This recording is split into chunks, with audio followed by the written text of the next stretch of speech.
Writing from the soul is the mother of all invention, and 21 Grams is back for another season of this exploration. We will look into the artist and the art they create. Except, this season we're adding the questionnaire, invented by the great Bernard Pivot, to go even deeper. They say 21 grams is the weight of the soul, and this show is the scale. So now here's your host for 21 grams, Joe Compton. Hello everybody, Merry Christmas to you all, and welcome to 21 grams. Very special episode at a very special time because I have a very special guest. And I always love to start this show, Karina, by having everybody just take the opportunity to introduce themselves a little bit and talk a little bit about themselves. So I'm going to turn it over to you. So please feel free to tell everybody a little bit about who you are. Thank you so much, Joe. Hi, everyone. My name is Karina Kantas. I am an award-winning and best-selling author of fiction. I have 14 books published. I'm a very prolific author, writing in most fiction genres, apart from steampunk. I don't think I've ever tried that yet. That's a new one. And I also run Author Assist, which helps authors with their marketing, promotion, and even publishing their book. I'm an award-winning filmmaker with my book trailers. I do narrations, I do graphics, I'm a TV, podcast, and radio host. Gotta keep remembering all these things. So I wear many, many hats, and I keep myself busy, and I never stop. There you go. Awesome.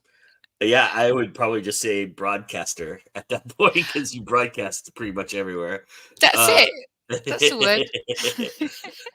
It's kind of funny you mentioned the filmmaking aspect because that's kind of where I wanted to start with you today and talk a little bit about, we've had conversations before about, how you've been influenced by cinema in a lot of ways.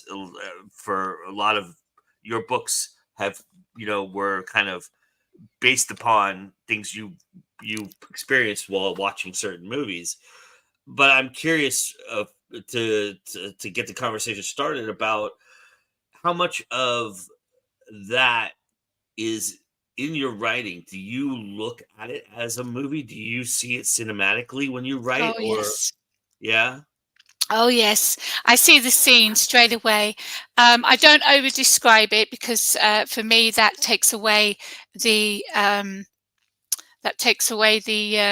oh, hold on, I'm going to lose my battery.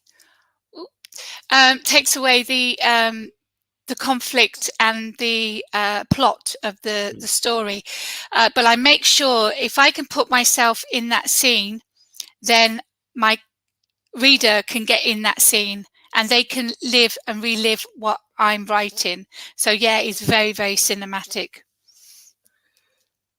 Does that is there certain challenges with doing it that way for you, or do you feel like that is the only way you could possibly do it? That's the way I've done it from the beginning. It's to write it as if it's a movie playing. And when I'm laying in bed and a scene comes in and I see the scene play out like a movie, it's the only way I've been able to do it that way. Yeah. Has there ever been like a scene that challenged you word-wise to try and describe what you're seeing in your head? No, because I'm not writing a script. Yeah. That's the whole difference between writing fiction and script writing is you can get inside a character's head and explain things and emotions, whereas when you're doing a script, you have to actually see that emotion. Everything is done by sound and sight, and it can't be done by thoughts and feelings. So it's much easier doing fiction writing. And you're kind of what I kind of think is what we probably all are in some respects, in terms of you're a pantser, but you also have plotted a little bit, so you're kind of like planter, you're kind of like right in the middle aspect of things. Is that fair to say for you? Do you feel like you're kind of right in the middle there? No, I don't plot. I am not a plotter. I would never Oh, call I thought myself you a outlined plotter. scenes sometimes. No, no, not at all. Okay, I'm one of those open answer. that fly from the seat of their pants and then have to go through the book and find a place where I said something and I can't remember because I never wrote it down. So then I have to go on to Microsoft Word, type in that I think the sentence sounds like that's got that word or the bike or the name of the Mm. bike that he rides. So then I have to put that in and I hope it comes to the right part of the book so I can get that information. No, I do not plot. And that is really, it is a bad thing, not plotting. Even the simplest things that would make my life easier as a writer, like I said, what kind of bike they're riding, Mm-hmm. uh, what they do for a living, that might change after book 2. If it's a sequel, I might forget that. So writing stuff like that I think is really important. Unfortunately I don't, so I do it the hard way. Uh, in getting scenes in your head and things that happen that you put down, is that dictating genre for you sometimes too, or do you kind of work through that in the writing process? How do you mean by predicting Well, genre? when you see a scene in your head, right, and you're writing down a Hmm. scene, and Hmm. you're on your way to making a new story, do you already know what genre you're going to be tackling, or does it, or do this, when the scenes start to come together, you start to figure out, okay, this is the kind of tone I want to get for it? The plot's in my head. I've written that story. I mean, it Hmm. might not by the time that it gets to the end, it might be nothing like I've already started with, but I know the characters, I know the plot, I know the ins and outs, and I definitely know the genre before I put pen to paper. And you're somebody, I mean, this whole season for this show has been kind of these discussions about twisting genres, kind of blending genres.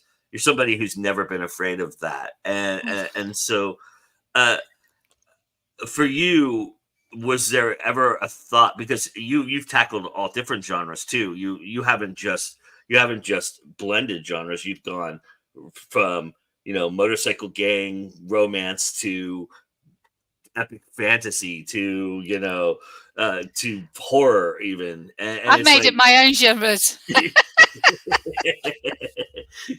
so I mean, and you've been doing this a long time. So Mhm. you remember the days of when genre was kind of paramount or king for not only just Amazon labeling, but um, for building an audience in a lot of Mm. ways.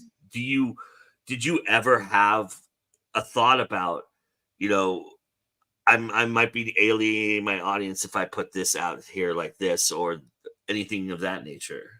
Well, when I did my first book, which is a young adult urban thriller, Yeah, at the time, because there was no Kindle, we're going back way back. Um, Urban thriller wasn't what's urban thriller? It wasn't heard of. It wasn't a genre. right. I knew there was a romance in it, and I knew it was young adult, but I couldn't give it a specific genre. So I went actually onto a website and I gave them the synopsis and asked them, "Tell me what genre it is," and they're the ones that told me it was urban thriller. Cool. Yeah. So, I mean, nowadays, do you even care about, what genre you're writing in terms of what you're putting out there? Because I would imagine that it's just, you're just putting out what you want to put out at this point. Bingo. I write for me, Joe. I always have done. If it's a popular genre that's selling at the time, then brilliant. That's just a plus for me. But I write what I want to write, what I'm passionate about, no matter the genre, whether it's popular, never heard of, or I've just made the bugger up. Mm. Well, you know, I've read a few of your stuff, uh, and the mafia espionage romance that is Broken Chains He's Broken Chains. There we is go. you you really took that book and you did a lot with it. Like you translated it into how many languages is it in now? It's currently being translated into Spanish, which will be the 5th language. Uh, why that book did you decide that you wanted to test marketplaces and do that? Was it something you've always wanted to do and this was just the right book at the right time, or is this the book that you felt like could sell internationally so you wanted to try, I putting it knew I was pushing boundaries with this book. I out? Hmm. knew that I was breaking barriers in my own writing and what was thought of as maybe even taboo subjects Uh-huh. a little. Um, I don't hold anything back in any of my books, but Broken Chains really is like 10 times more explicit, more violent, more Hmm. sexually explicit than any of the books I've done, because of the subject matter. Yeah. I've then gone back to my motorcycle thrillers and thought, well, they're a bit tame. You're talking about outlaw motorcycle clubs. It's a Yeah. little bit tame for that. So I'm sort of questioning myself. So the book that I've been working on for the last 10 years is going to be, again, 10 times as deep and as evolved as Broken Chains is. So if you think Broken Chains is bad, you wait till you read In Times of Violence adult edition. Yeah, I break boundaries. I go beyond of what people expect. However, I was really shocked at how Broken Chains was accepted and loved. The reviews, 4 stars down the board, 4 book awards, translated, as you know, 5 languages. It is my international bestseller. Why? Women love to read about sexual violence. They love to read about women getting tortured because it's not them that are going through it. Mm. And it's exciting for them. And it's something that has been embraced. I mean, every single review says, "Oh, trigger warnings." Mhm. However, I could not put this book down. Trigger Mhm. warnings. However, what an amazing storyline. The twist, I didn't see it coming. I had no idea what was going on. It was just one thing. And the reviews are absolutely amazing for the book. And so, I mean, I knew when I wrote it, I had a special book. Mhm. When you start writing, when that's the one. And I knew when I was writing Broken Chains that was the one. And so, yeah, I pushed it as far as I could. Yeah.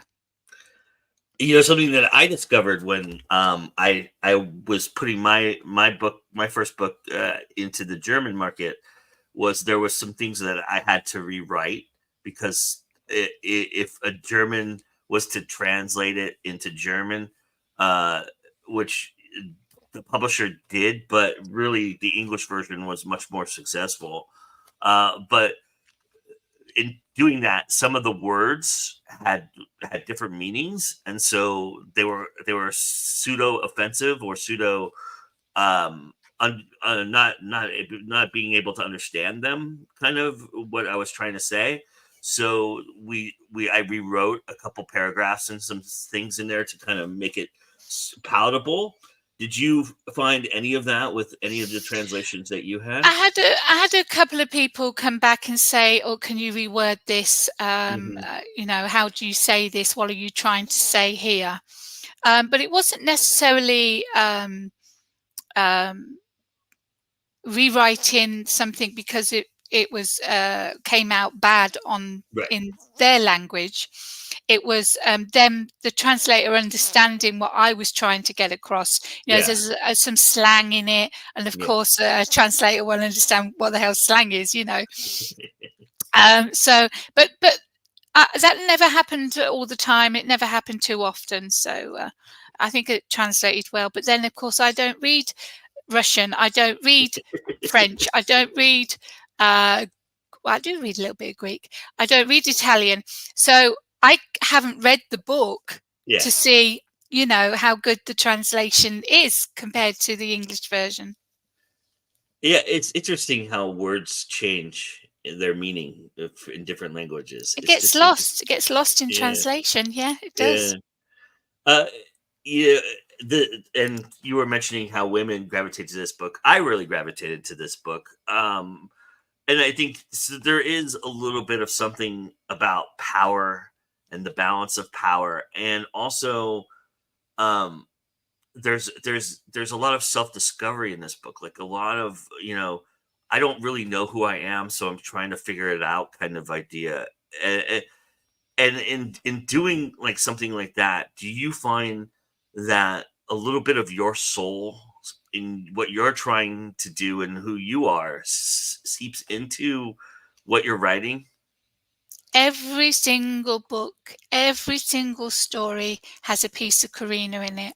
Some more than others. Some are very biographical, but I don't tell people that. Yeah. But when you write first person, when you write that cinematic scene, Yeah. you are that person. You are going through whatever that character's going through. So I put her to hell and back, and I went through that with her.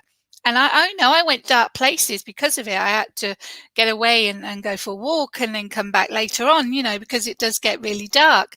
Mhm. But for it to come across as realistic and for the reader to be able to feel what she's going through, which again is triggering, and they always say that word, can't stand that word. But for that reader to then feel all that and get triggered by it, then I know I've done a good job. What would you categorize illusional realities as? I mean, what would you say is for you? Is that your softer side for you? Do you feel like that's kind of? I mean, it is. There is a lot. It's not a soft epic fantasy, but it has a lot of, and really urban fantasy, I guess, would be more apt, I guess, for First that. Yeah. one, second. Yeah. So it is clean. It is a young adult, clean, paranormal fantasy romance. It covers lots of genres and subgenres. Inspired, as you know, by Tolkien, Lord of the Rings. However, people, has no hobbits in it, no elves, no what we got, dragons, no Does have trees though, lots of dwarfs. trees. Lots of trees, yeah. It has a forest. But all of the characters from Lord of the Rings are not in my book. Right. The spells aren't in it. Everything is unique in Illusional Reality. But it was the film Lord of the Rings that got me, just got me craving to write a fantasy. It was actually leaving from the cinema back to my home at the time, which is 1 hour journey. By the time I got home, Illusional Reality was there, and I started work on it that night. It was just flowing out of me. It was something that had to be written. There's no way I could exist without getting all those voices and all those scenes out of my head. And it was just non-stop. It was I was in the zone bubble for months on end, just writing, not sleeping, or sleeping, dreaming, waking up, and then going down to the computer 4 o'clock in the morning to get that scene out of my head and to listen to what the character was screaming at me. Again, it started off with, this is going to be the idea. These are my 2 main characters. This is what's going to happen. And then when it starts writing itself, and it does, and when everything's flowing, when the gold is coming, then the twists come.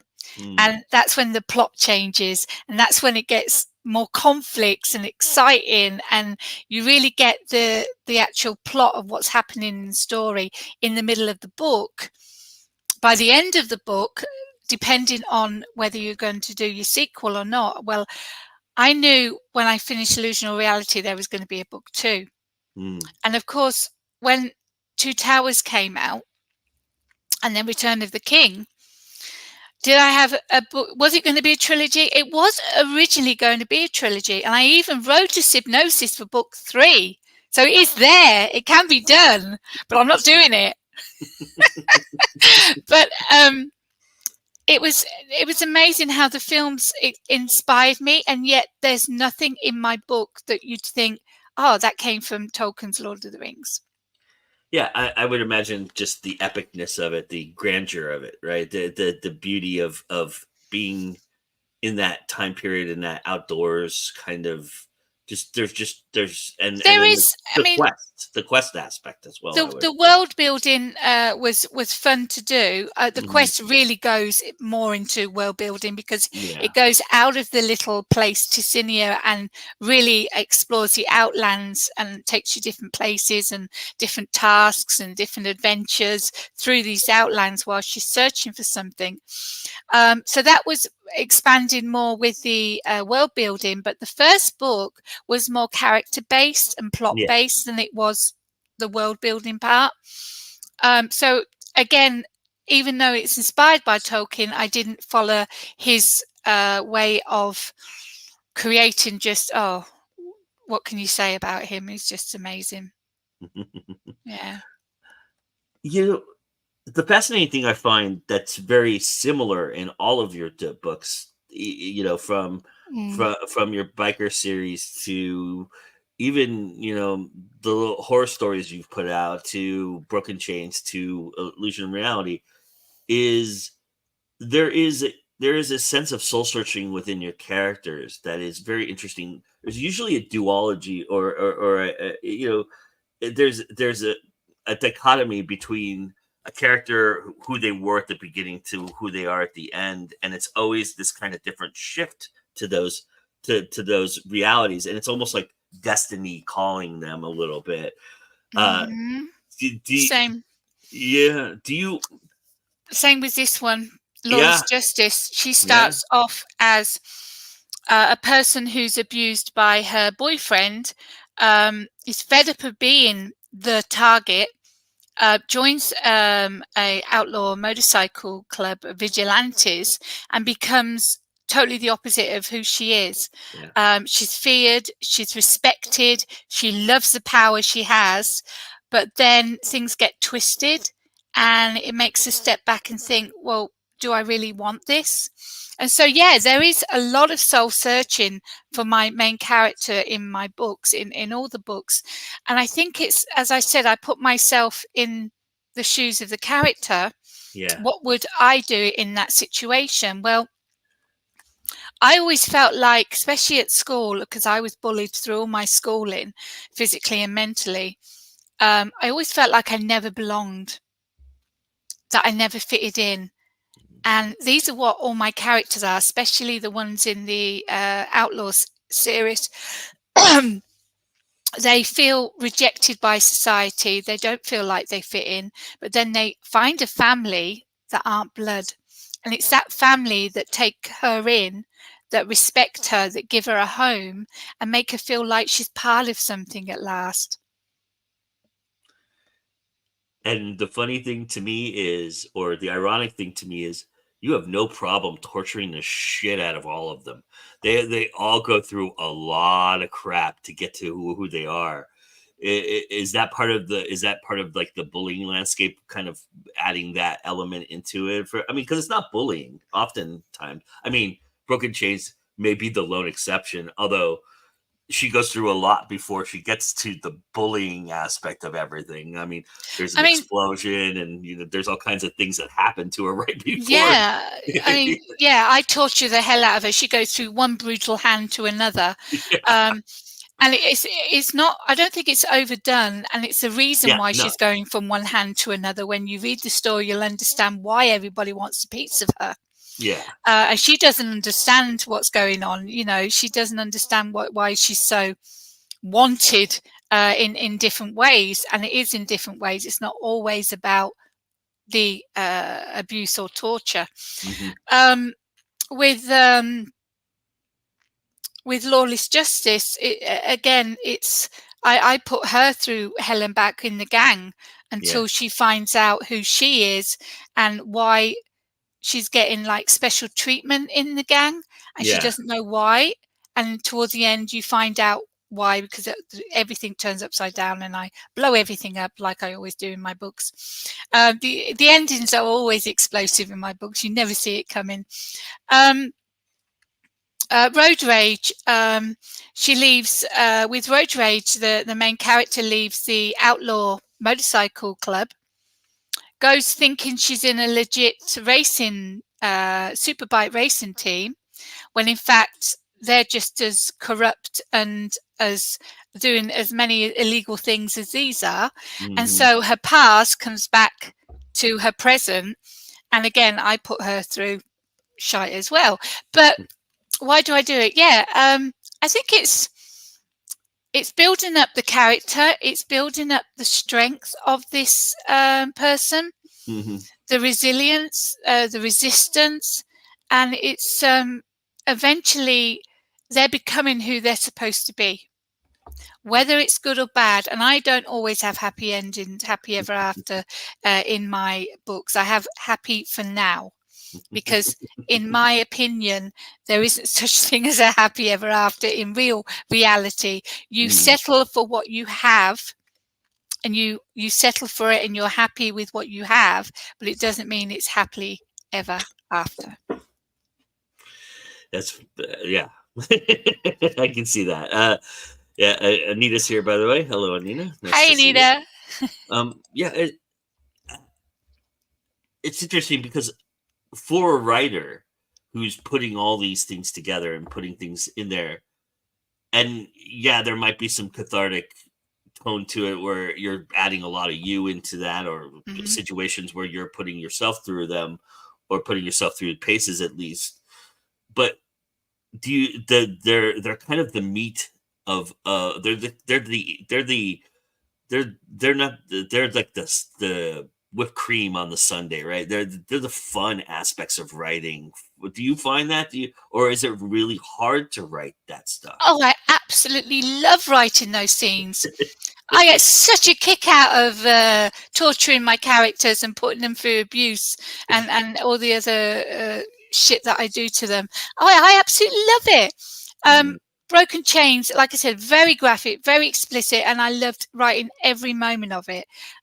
Even going into the darkest pits of hell, and what I was putting them through, and the research that I did to make sure I got it as realistic as possible, and not over the top. Um, that is so much fun, because again, like a reader reading it, it's not you. You're not going through that. yeah. Is there when you're running through these scenes and putting this together, as we've said, you're a discovery writer. So do you have a means to an end? Do you feel like you know when the end is coming, or do you have to kind of do a lot more I don't know, exercising or soul searching to kind of get to that point for you? Or do you is there a point in when you're writing that you know that the end is coming? The middle of the book, I know how the end is going to happen, and it doesn't change. But by the middle of the book, I know that we've already met the conflict Hmm. by the middle of the book. So now we're finding what the outcome is after this, what the conclusion is, how we're wrapping everything up, or not. Um, so by the middle of the book, I know how it's going to end. Um, I always, like I said, I always put a twist in it without realizing. I don't deliberately put these twists in. They just automatically happen. I don't understand. It's like magic, you know. It's just the way I write. They just come out in my writing, and it just makes it even more enjoyable to read because people don't see it coming. And then when it does, it's like pow, whack. How important is authenticity to you? Do you do a lot of research? Do you kind of make sure that all the all the T's are crossed and all the I's are dotted for you? Right, when it comes to fantasy, anything and everything can go because it's fantasy. No, you allow your imagination to run wild, and it doesn't matter what you make up or what happens, because no one can say it couldn't, because it's fantasy. And Sure. that just so much liberation. You're so much freedom when it comes to fantasy. No, you don't need to research anything. No, just go for it. Just make it as wild as you want. Make up these incredible spells that have never been heard of. Make up names for characters that have never been heard of. You know, just do what you want because it's fantasy and it's believable. But when you're writing about an outlaw motorcycle gang, when you're writing about mafia, you've not just got people that watch the films or know or even live in the lifestyle.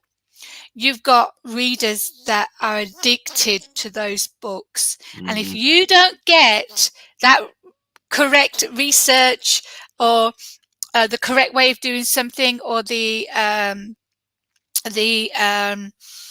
I forgot the word now, how the table goes for the high poncho down. If you don't get all that correct, then they're going to call you up on it. And that's the last thing you want to do. So research when it comes to something like my biker books and the mafia, yes, it's needed. And I really did. I soaked. It was like an addiction. I couldn't get enough of it. It was one film after another, one book after another. I wasn't taking notes. It was all in here. I was watching what I needed. I took what I needed from the books, from the films, kept it all in here. So when my addiction was finally stated, I was able to then go ahead and write my book. I didn't need to go back and check things to make sure I got it right, because it was already remembered in my head of how things worked and what was correct and what was fiction and what was non-fiction. But yeah, reality, it's got to be realistic. It's got to be authentic. Again, you can go over the top because it's fiction. You want it to be exciting and an adventure, but you've still got to stay within those realms of reality, because you lose a reader. You've only got to do it once. You've lost the reader. They put the book down, they're not going to pick it back up again. And there goes your 5-star, 6-star, 5-star review. In doing research, did anything surprise you about the stuff you were researching? What was the biggest surprise to you for research wise?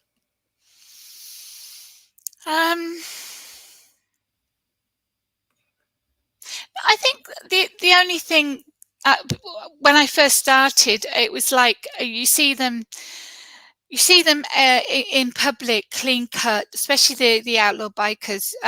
You see them doing stuff for charity. You see them doing blood drives and everything, and they look and they even say, we don't do anything illegal. And then you see it behind closed doors, what happens in that clubhouse. And people don't realize what goes on behind those closed doors. And so that was an eye-opener. The same with the mafia, how brutal, I mean, absolutely brutal and bloody the mafia is. They have no problem holding a gun to a child or a female's head and pulling that trigger. If it's going to get them where they want, if it's going to cause that fear factor,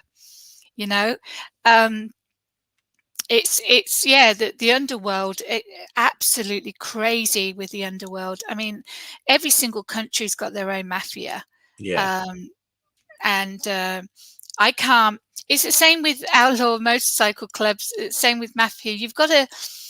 You're writing about something that exists. Hmm. You've got to be very careful what you write and how you project it, and what names you use.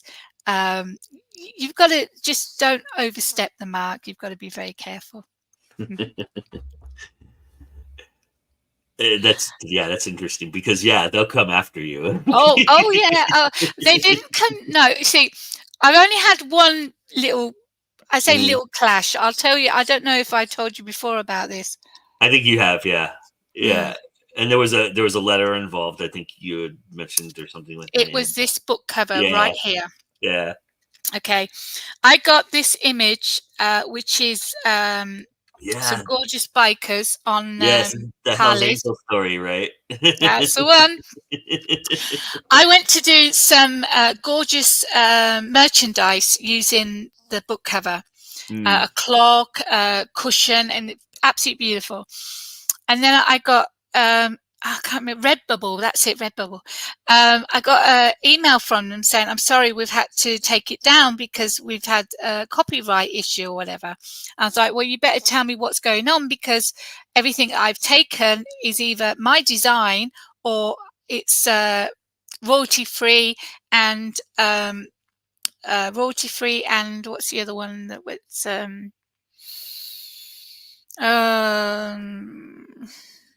can't remember the other thing. It's royalty free and something else, which it then allows you to use that image free of charge, commercial, no problems. You don't even have to say where you got it from." So they said that it was, I think they blamed it on the yeah, I think they blamed it on this first, which is the logo.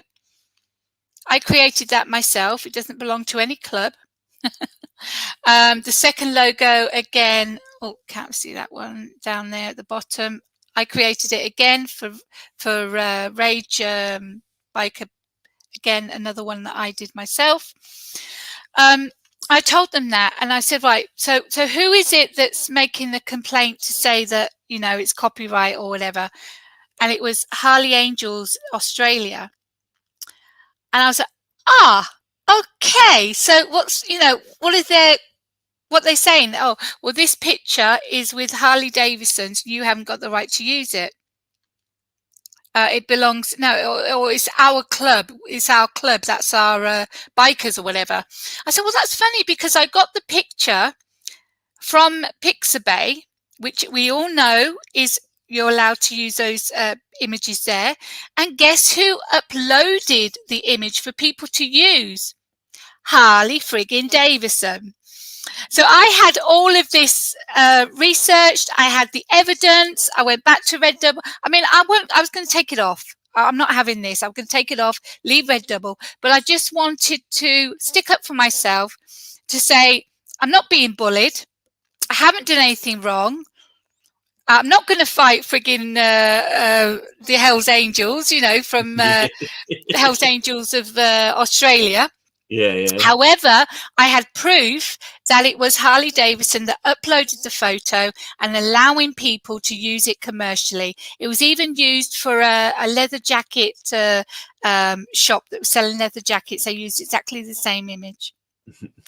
So yeah, you've got to be careful. And when someone like that comes knocking, Hell's Angels, and you're like, yes, no problem. I'm good. I'm good. I'll just step away, you know. You don't mess, you know, you don't mess. That's funny. I'm curious from, as somebody who's talked to a lot of creatives over time, and you've been doing the radio show now, what, 4 years, 5 years now? Pretty 7 years now for the radio show, yeah. And then you're heading into a new adventure, but you've also done broadcasting before on YouTube and things of that nature. What is the biggest lesson you've taken away, or the biggest thing that you've learned from doing those interviews with creatives that you've applied to your own work? Oh, that's a real loaded question there. I really have no answer for you. You've really got me stumped there. I mean, I listen. We don't talk about the art of writing so much. It's Sure. more about their background, what their talent is, what they've produced, what their future projects are. We don't delve really into the art of writing. I just wanted to, and I'm going to continue doing it, is just giving a platform for unknown artists, writers and illustrators, designers, musicians, people that have never been heard of before, to have this platform to get out there globally so people can hear and read and see what they can do. Sure. That's important to me, you know. Independent, we're struggling because we're independent. We don't have help to get our name out there. We have to do it ourselves. So if I can, just like you, Joe, give that platform, give that springboard for somebody to be seen and heard who deserves it, then, you know, that's why I do the broadcasting. But what have I learned from it? There's some frigging talented people out there. There is, really. There really, really is. And we're all, it doesn't matter whether they're a New York Times bestseller or a debut novelist. We're all doing the same thing. We've got a story to tell. We want it out there and we want people to read it. We want people to enjoy it. And that's why we do what we do.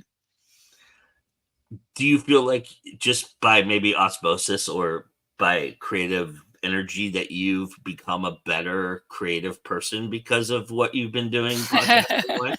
I haven't picked up a pen in years. No. Yeah, I wish I could say I'm inspired and I'm going to go and get on my computer and finish my novel. Unfortunately, it doesn't work that way with me. I will finish it one day. No, it inspires me to do more for them. It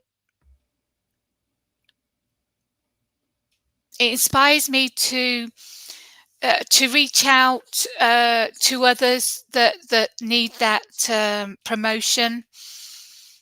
I just want to help people. I just want to get their name out there, what they do. Just exactly what you do, Joe. We're all independent. We're all in this together. We're all a family as such, and we're all wanting to help each other to get as far as we can. I mean, there's not, sadly, there's not a lot of independent authors that make it big time. Yeah. You know, we all struggle with that, getting that royalty check and getting sales and getting reviews. But again, the thing that keeps us similar, whether they are a New York Times bestseller or not, is that love of writing. Being able to create something out of nothing, to be able to tell our story, to get those words out there.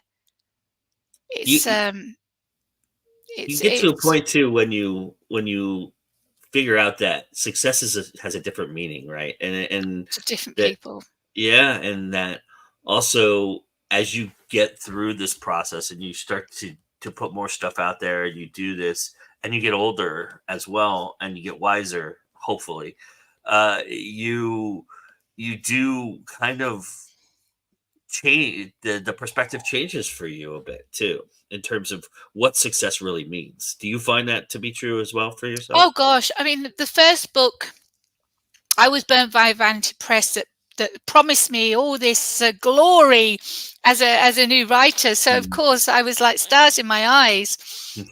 You quickly get thrown back down to earth with a bang when you find out it doesn't work like that. You have to work to get up there. You have to work hard. You have to have money to do it, to get up the ladder. To be successful, it's not just about writing a good book. It is about who you know in the business that can give you that heads up. It's about having the money for that promotion.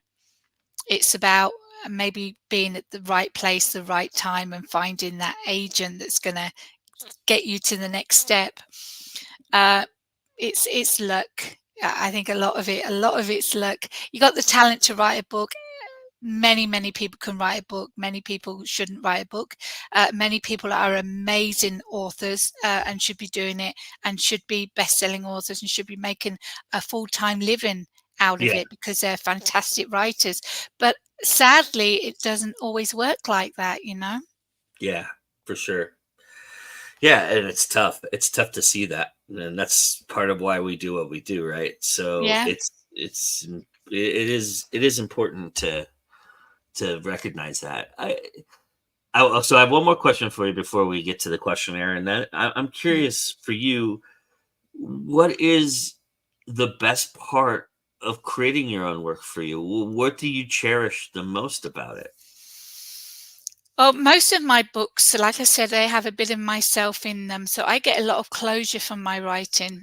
I'm Mm, able to cover things that have happened to me in the past, my own experiences, negative and positive, to be able to cover them again. And I get a lot of closure from my writing.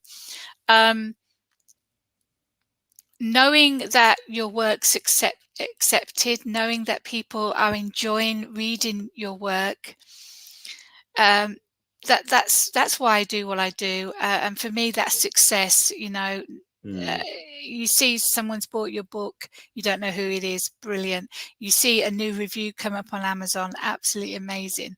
I would love to be a New York Times bestselling author. I would love to have an agent. I've got some working on one script of my book now. Hopefully that will go to Hollywood. Hopefully it'll be made into a film. We can always hope yeah, that's going to happen. That's why we do what we do, because we want to go as far as we can. I want to yeah, do the film. I want to do the merchandise. I want to do, just bring it on. Bring it on. I'm ready for it. I'll yeah, take everything. So it's that excitement of seeing how far you can get with a book. Broken Chains is, I think, 3 years now. I will keep pushing it. It's just being translated into Spanish now. I'll keep pushing it, and eventually I would love to get someone to write the script. I'm hoping to get it narrated, because it needs to be in audio. That's going to be frigging awesome as an audio book. Can you imagine it? yeah. And it needs to be on screen, most definitely. But then all authors think that way about their books, don't they? Sure. Yeah, it should. If they don't, they should. You Yeah. know, because I think, yeah, if you're not seeing it or hearing it, um, everybody learns differently too, right? So there's different ways of learning, and so people absorb audiobooks a lot more, and you might be reaching an audience that's never thought about reading your stuff if you're with audio, and then on top of that you might be reaching a new audience by putting out something visual that somebody might gravitate towards, right? And go, where Exactly. did this come from? How did Yeah. this story begin? Yeah. So, all right, you ready to do the questionnaire? No, I'm petrified. Well, it's here. So we're gonna take on the questionnaire by the great Bernard Pivot, and perfected by the awesome James Lipton, who did it for Inside the Actor Studio, and I have taken it and adapted it to torture my guests. And so, Karina Kantas, what is your favorite word to write? Yeti. Cool. What is your least favorite word to write? Because That's awesome. Yeah, was, because those are all very popular ones. Yeah. What turns you on creatively, spiritually, or emotionally? conflict. Hmm. So what Especially turns you on? sexual conflict. What Oh, turns me off? Um, Politics and religion. okay, fair enough. Uh, what now to everybody's favorite question, which is, what is your favorite curse word? Bollocks. Nice, I love it. What sound or noise do you love? The rain. What sound or noise do you dislike? Babies crying and screaming. Hmm. Okay, so what character of yours would put their face on the currency of their world? Oh, it's got to be Thaya. She's going to have her own money into Sinia, isn't she? Now she's queen. Yeah. What are other art? And this is a tough question for you because you've done a lot of these. But what other artistry would you love to try and do that you haven't yet? Oh dear. Yeah, it is a hard one. I've done singing, painting, acting, dancing. Maybe circus trapeze artist. Nice, that would be awesome. Uh, I just wrote a novella about a trapeze artist actually, so it's Ah, it's a horror one though, so it doesn't end well. But she falls without a net. Squish. what artistry would you never try?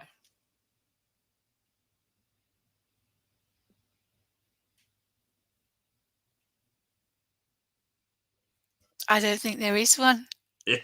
I'm very creative. I'm very artistic. As you know, I wear many hats. I've tried many things. Yeah, No, bring it on. nice. All right. So if heaven or whatever you believe beyond exists, what would you like to hear God say when you arrive? Welcome, my child. We've been expecting you. Well, to that end, I would say welcome. I won't say my child, but I'll say welcome. We've been expecting you to do this, and I've been looking forward to it for a good while since we decided to do this. And this is an awesome opportunity to really delve deep with somebody I've known for a very long time now, and somebody who is a real good friend of mine, and really do appreciate everything you have done for me and for Goindy Now and for yourself. I could not be happier and prouder of what you've accomplished and done. So thank you so Thank you, much, Joe. Karina, for being here and doing this and being a part of 21 Grams. It was really awesome to have you here. Thank you, Joe. That's so sweet of you. It's been my pleasure. I've been wanting to do this show for so long, and thank you for having me for the season finale and on Christmas Day. Yeah, absolutely. So tell everybody where they can find your wonderful books and everything that you're doing. Okay, so you can look for Pay Hip Dirty Press for my ebooks of Broken Chains, Road Rage, and Huntress. For the paperbacks, will be on all the bookstores, online bookstores. Just Google Karina Kantas. I've been around for a long time. You'll have about 64,000 pages come up. There's so much out there to see. Narrations, me speaking about my books, talking from the books, narrating them, doing the book trailers, which have won plenty of awards at film festivals. So go check them out as well. And please grab Broken Chains. This is the one you need to read. It's great, everybody. It's a really great book. Everybody needs to go check it out. All right. Well, thank you, Karina. Thank you, everybody, for joining us. And remember that it's always time to go in now. We'll see you soon. Bye.